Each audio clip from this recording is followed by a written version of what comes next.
I'm Sam Cole. I'm a third year costume tech MFA student, and my hometown is Jonesboro, Arkansas. So the character that I built was Rudy the bunny, the very angry bunny. He was inspired, my partner wanted this head character from a TV show called The Misfits. He only shows up in one episode in the series. And so that was the inspiration, was trying to recreate this character from the TV show. And I think he turned out pretty menacing looking. When you see him in the film, when my partner wears him, he's real menacing. For this project, the hardest part was getting the shape of him right. For his muzzle and his eyebrows, it was really difficult to get him that menacing look and still be bunny-esque. At one point, I have a picture somewhere of him being very terrified looking because he doesn't have his eyebrows yet. And I had trouble too. I'll pull him out.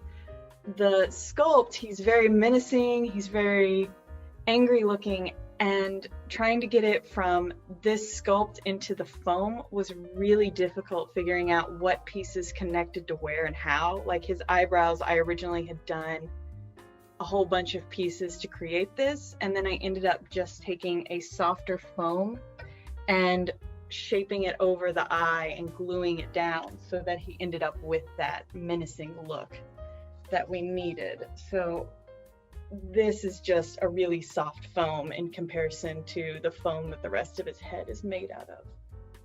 Yeah. This sculpt is actually the third thing I've ever sculpted in this kind of clay. And I will say it is leaps and bounds ahead of anything I had previously done.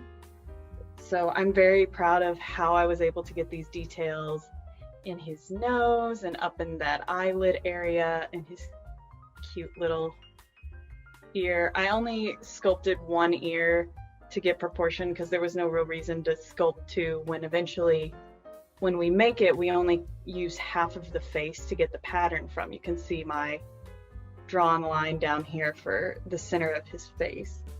So I only needed one side to get that reference of it. But he turned out really well. Actually, this eye looks better because it's got the stuff around it. I had to cut it out for this one to get the pattern better.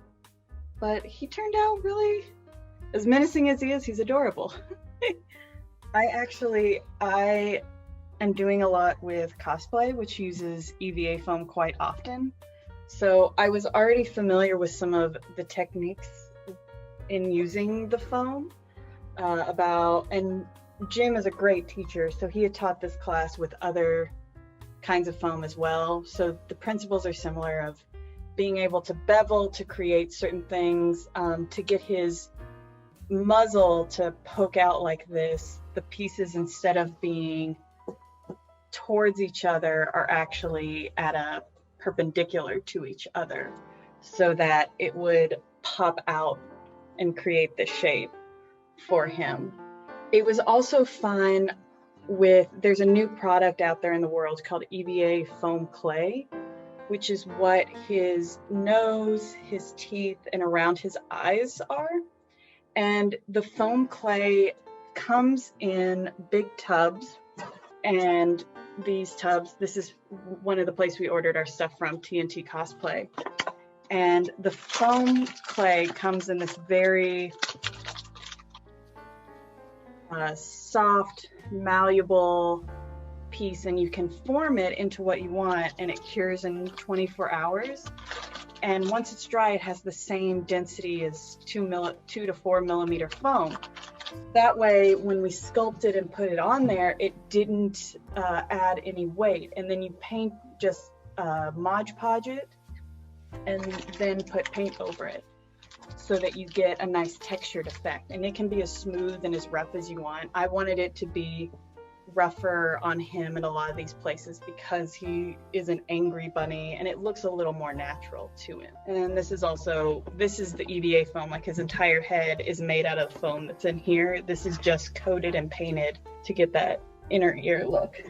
one of the hard things was for me was making the pattern for the head of the fur, because the reference I used from the TV show, it was clear that certain areas of his head had different direction fur. So like the fur down here was going down, but the fur on his cheeks was going back. This was going back. But then the ears, my brain was said, oh, the fur goes down, but actually it goes upwards, so that we get these nice little sort of tufts on the top of his ear to keep that. And then I took a pair of men's clippers, like what men get their hair cut with, to shave this fur down. This fur was originally, I think, 2 inches long, and in a lot of places I pretty much had to shave him down to nothing. I think the only place that here is like the original length of the fur is down here on this, but to get it also his matted stay in place look, I used what's called gel medium, and I took it, brushed it lightly on, and then combed it through the fur so that I would get this nice hard styled texture that could take water as well. His lovely whiskers are made from the plastic boning that's inside Ridgeline, and I took it over a heat gun so that it would get this nice crinkled effect, and then I would hot glue it and shove it in there. I was trying to find the best way to get it to go into the face without disturbing the fur. So what worked was doing hot glue and then shoving it at an angle into his muzzle so that it would all stick out the direction it needed to.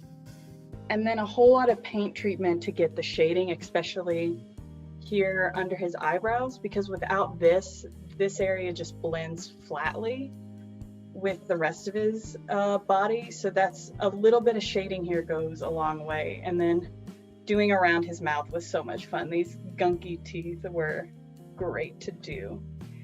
And then the final thing that had to happen was a helmet that's on the inside. If you can see that black and stuff.